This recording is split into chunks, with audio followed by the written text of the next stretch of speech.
یوسف زیابک د سالا 1882 ده لبدلیسه جدایک دبه. ناوی باوی وی حجی سواده.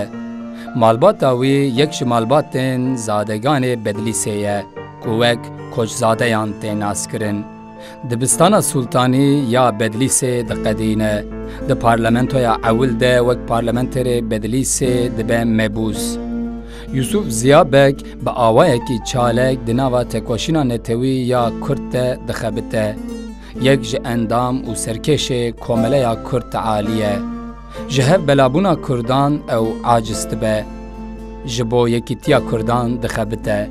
دی سالا 1923 ده خباتا اوسف زیا جبو یکی تیا کردان انجام داده و کومله تعالی یا کردستان و کمیته یا آزادی کردستان دبن یک. پشتی کو او هر دو کومله دبنا و کمیته یا آزادی کردستان ده دبن یک یوسف زیا رولا خواه یا گرینگ دناو ریخستنه ده بردوام دکه. لسر ناوی ریخستنه تیکلین دیپلوماتیک به بولشویکان را بره دبه. یوسف زیا دخوازه که کرد وک ملتک سربخواه ده لوزانه ده ورن تمثیل کرن.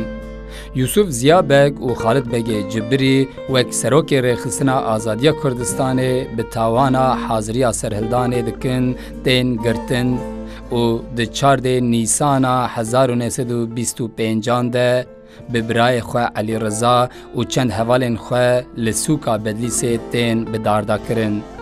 مزل وان لکنه هیجی ندیارن. روما رش هیجی گورستانا باو کالمه جمه دوشیره.